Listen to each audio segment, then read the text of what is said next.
Today's show is sponsored by Folium Biosciences, the world's largest vertically integrated producer, manufacturer, and global distributor of hemp-derived cannabinoids. Folium Biosciences knows how difficult it is to run a cannabis business. That's why they created a suite of financial products to help their customers succeed. Their services include funding, merchant processing, insurance, and banking. Go to foliumbiosciences.com or listen to Hemp Baron's podcast to learn how Folium Biosciences can help your company get a line of credit, liability insurance, a bank account, and much, much more. That's foliumbioscience.com.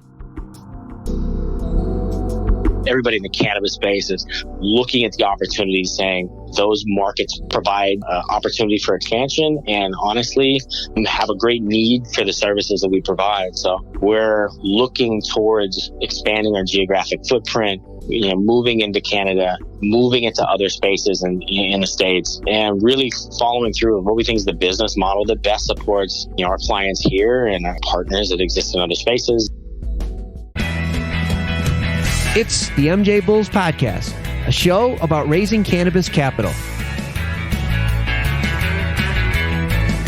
I'm Dan Humiston, and on today's show, how this California cannabis testing lab is applying their 10 years of experience to their national and international expansion.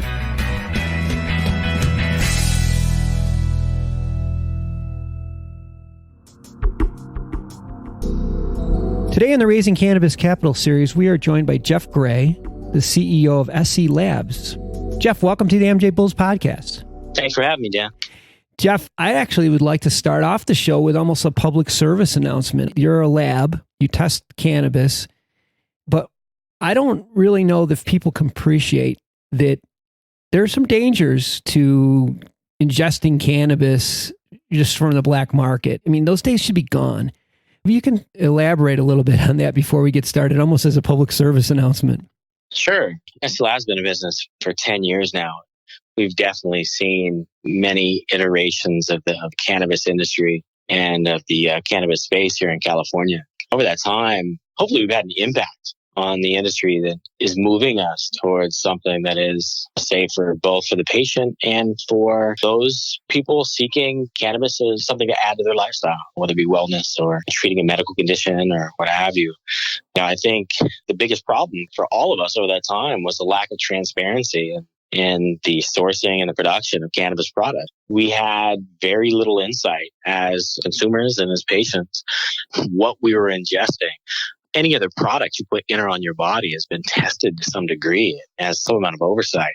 And obviously, because of the regulatory space and the political climate around cannabis, that wasn't something we were afforded. And we've seen an evolution in best practices in the industry. And hopefully, labs like ourselves and others have had an impact on that, giving patients and consumers some way to have some amount of insight and have some amount of data.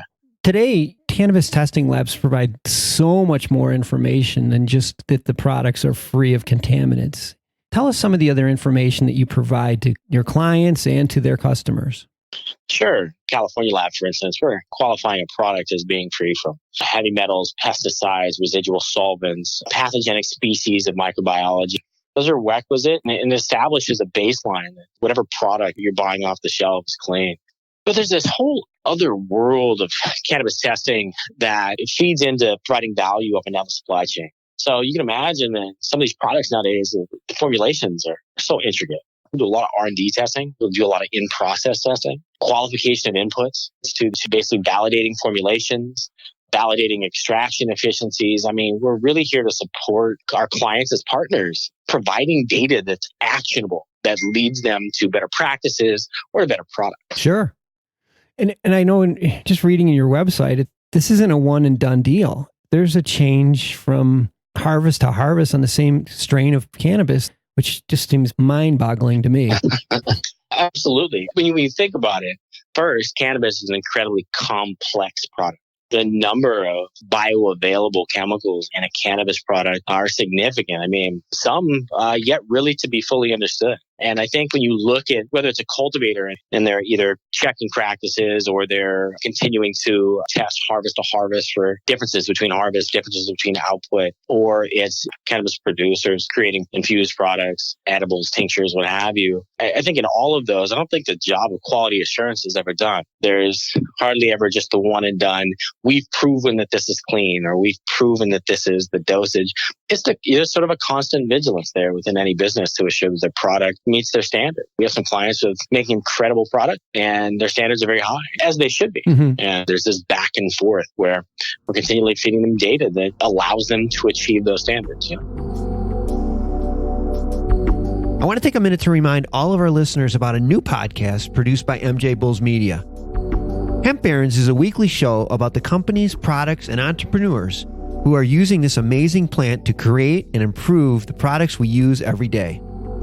You can listen to Hemp Barons every Tuesday on Apple iTunes, Stitcher, Spotify, or wherever you get your podcasts from. You have location in California and in Oregon. Or are there plans for new locations? So SC Labs started as a California company. We've been here for the last 10 years. What we really focused on was this region of the country and its rich history of supplying so much cannabis and so many genetics and so much value to the cannabis industry and to the cannabis movement. As we saw this market begin to develop and grow, we realized that focusing on the California market was key. SC Labs is the largest market share, roughly 25% of the market here in California. That's taken some effort.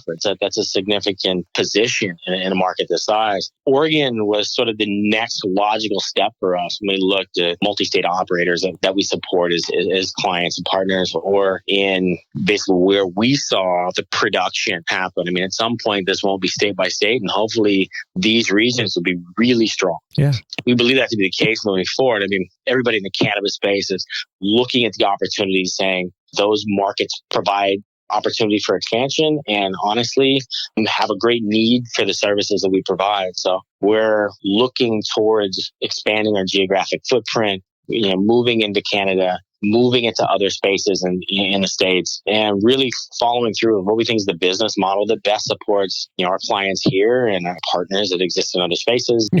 I mean, with 10 years experience, 25% market share of the largest market in the world, it seems only logical that you would expand that, and the industry needs you to expand. To do that, though, it's going to be tricky to do that at a cash flow. Are you going to be raising any money? We'll be doing another raise this year. I look at some of what's happening within the industry. I look at consolidation.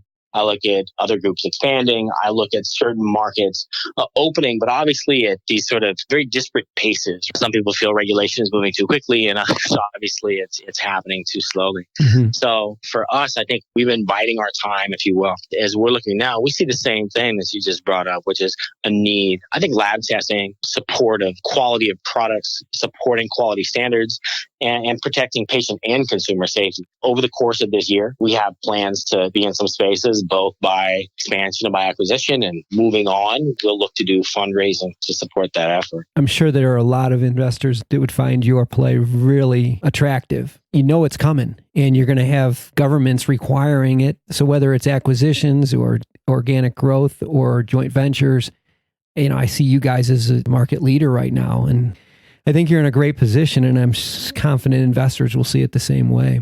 Yeah, no, I appreciate that. It's been a long journey, and I got to say, it's been an amazing one. We've watched the industry grow so much and feel like we've participated and contributed to it. These next steps, the business cycles are obviously accelerating, right? I mean, everything is happening so fast now. We're excited to see it. This is an important space to us, and we think that the service we're providing is providing a tremendous value. As we move forward, the people that we look to bring in as partners and expanding this vision, really looking for people that see it in very much the same way that we do. Exciting opportunity for us, and so far we've been blessed to have some really good partners on board. Well, we've been speaking with Jeff Gray, who is the CEO of SC Labs, and we have all of their information on the MJBulls website, and I'm confident when they start their next round of funding that this information will be gobbled up quickly. So, Jeff, thanks for being on the show today. I appreciate you taking the time to explain testing and, more importantly, to explain how SC Labs is going to move forward within this industry to make it better. Absolutely. Thanks for having me, Dan. Good luck. Thanks for everything you do. Thank you. Just a quick reminder that you can become an MJBulls member for just $4.99 per month and enjoy exclusive access to companies' pitch decks and the MJBulls Cannabis Capital Directory. Join today at MJBulls.com. Thanks for listening to the MJBulls podcast. To learn more about today's guest or to become a guest, visit our website at MJBulls.com. Today's show was produced by MJBulls Media with original music composed by Jamie Humiston. I'm Dan Humiston, and you've been listening to the MJBulls podcast.